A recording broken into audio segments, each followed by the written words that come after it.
Morning class. I hope you are good at your side. आज हम nationalism के जो फैक्टर हैं, सेकंड फैक्टर करेंगे हिस्ट्री। हिस्ट्री जिसे हिंदी में इतिहास कहा जाता है, यानी कि नेशनलिज्म बनने का दूसरा जो कारक है वो होता है साझा इतिहास, जो उस देश के लोगों ने इकट्ठा किया है। जैसे इसका एक बहुत ही अच्छा एग्जाम्पल है कि जो भारत में नेशनल मूवमेंट चल रहा था अंग्रेजों के खिलाफ, तो सभी लोगों ने मिलजुल कर इसमें पार्ट लिया था। तो इस प्रकार ये साझा इतिहास हो गया भारतीयों का। Second, people who see themselves as a nation also embody a sense of continuing historical identity. दूसरा, जो लोग अपने को एक नेशन मानते हैं, उनके भीतर अपने बाहर बारे में बहुत सारी ऐतिहासिक पहचान की भावना होती है। That is nation. ये नेशन है जो स्वयं में as stretching back to the past as well as reaching into the future, जो अपने अतीत के साथ साथ भविष्य को भी समेटे होता है।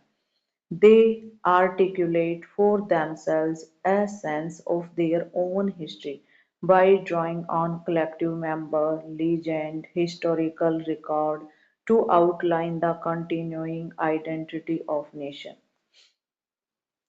वे देश की स्थायी पहचान प्रस्तुत करते हैं, जिनमें क्या क्या होती है, उनकी जो कलेक्टिव मेमोरी है। कलेक्टिव मेमोरी मतलब जो साझी यादें हैं, स्मृतियां हैं।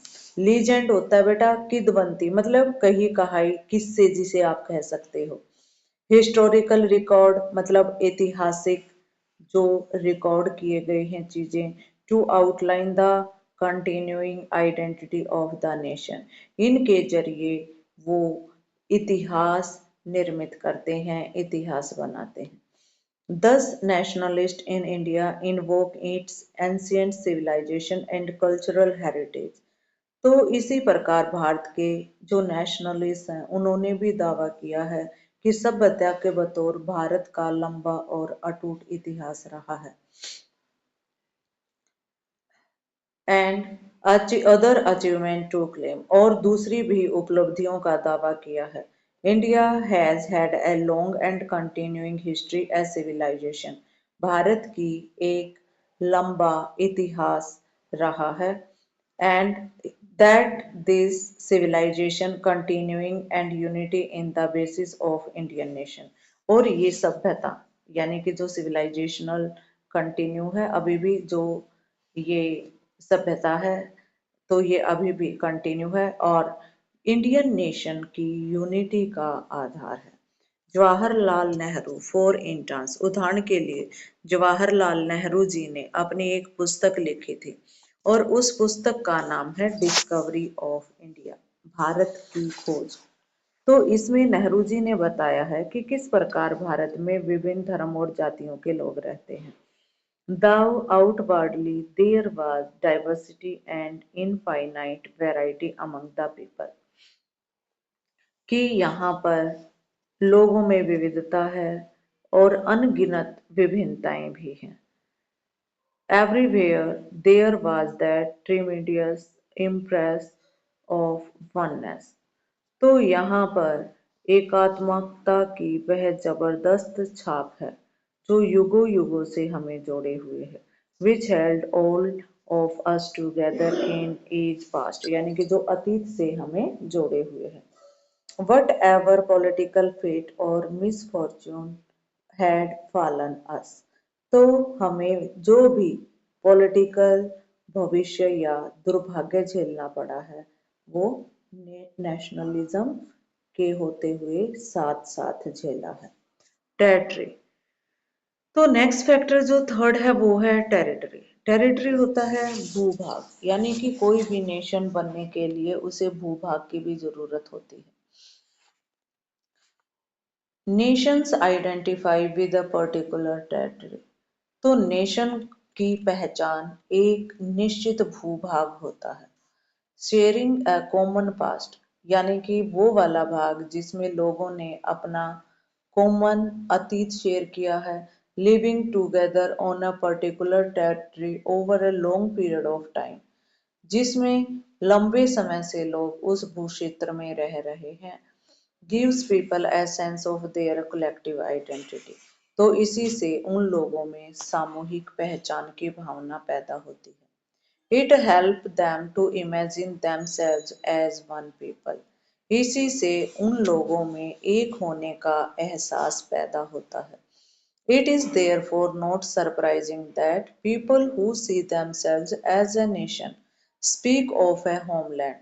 तो इसीलिए ये आश्चर्य की बात नहीं है, जो लोग स्वयं को एक नेशन के रूप में देखते हैं तो एक गृह भूमि की बात करते हैं, यानी कि होमलैंड की बात वो करते हैं। द टेरिटरी दे ऑक्यूपाइड, वो वाला भूभाग जिन पर उनका कब्जा है, and the land on which they have lived, और वो भूमि जिस पर वो रह रहे हैं, has a special significance for them. तो उस भूभाग का उन लोगों के लिए कुछ विशेष महत्व होता है। And they claim it as their own, तो इसीलिए वो उस पर अपना अधिकार जमाते हैं। Nations, however, characterize the homeland in different way, और इस प्रकार वो अलग रूप से भी दावा करते हैं। उदाहरण के लिए वो इसे क्या क्या कहते हैं? मदरलैंड उनकी मातृभूमि, फादरलैंड पितृभूमि, होली लैंड मतलब पवित्र भूमि भी कहकर पुकारते हैं। The Jewish people for intense, Jewish जाति के जो लोग हैं, यहूदी जिसे कहा जाता है, in spite of being disperse and scattered in different part of the world, तो जो कि विश्व के अलग अलग हिस्सों में बिखरे फैले रहने के बावजूद भी हमेशा ये दावा करते हैं कि जो उनकी होमलैंड है वो फिलिस्तीन है, यानी कि फिलिस्तीन ही उनका स्वर्ग है। कौन कहते हैं भाई ये? जेविश लोग।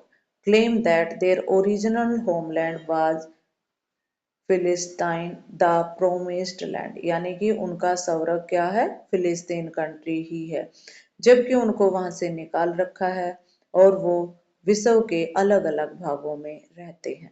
The Indian nation identify with the river, जो भारतीय राष्ट्र है उसकी पहचान उसके रिवर, माउंटेन और रीजन है, जो इंडिया को एक उपमहाद्वीप बनाते हैं। However, since more than one set of people may lay claim to the same territory, लेकिन एक ही भूभाग पर एक से अधिक समूह भी दावा कर सकते हैं। The aspiration for a homeland has been a major cause of conflict in the world। तो इस लिहाज से जो होमलैंड है उसकी आकांक्षा दुनिया भर में स्ट्रगल का एक मुख्य बड़ा कारण बन गया है।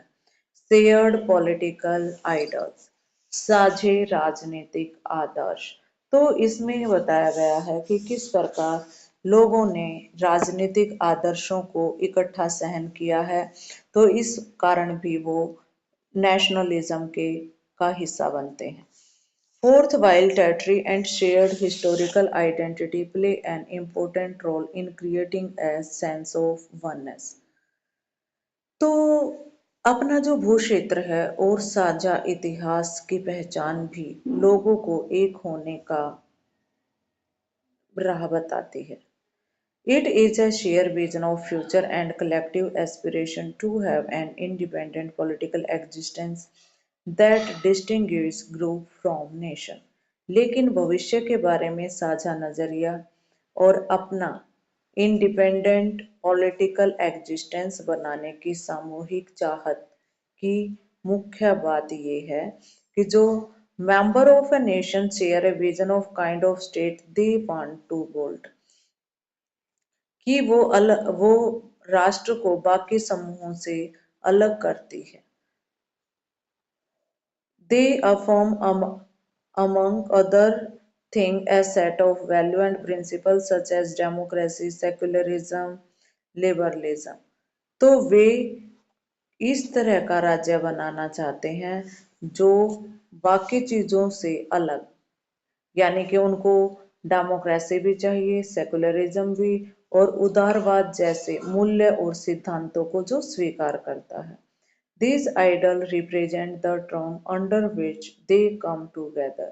ये जो idols हैं represent करते हैं कि they come together, कि वो इकट्ठा हैं, are willing to live together, और वो इकट्ठा रहना चाहते हैं. It represent, in other words, their political identity as a nation. अगर दूसरे शब्दों में हम कहें तो नेशन के रूप में उनकी राजनीतिक पहचान को वो बताते हैं. In democracy, it is shared commitment to a set of political value and ideals that is most desirable basis of a political community or a nation state. लोकतंत्र के कुछ पॉलिटिकल वैल्यू हैं, आदर्श हैं, उनके लिए उनकी साझी प्रतिबद्धता है कि वो पॉलिटिकल कम्युनिटी या नेशन को वांछित आधार मानते हैं. Within it, members of political community are bound by a set of obligation.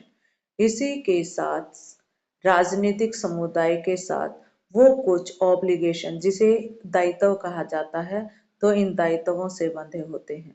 These obligation arise from the recognition of right of each other as citizen. ये दायित्व सभी लोगों के नागरिकों के रूप में अधिकारों को पहचान लेने से पैदा होते हैं. A nation is strengthened when its people acknowledge and accept their obligation to their fellow member. ये एक नेशन तभी ताकतवर बनता है जब उसके लोग स्वीकार कर लेते हैं दूसरे मेंबर के दायित्व को.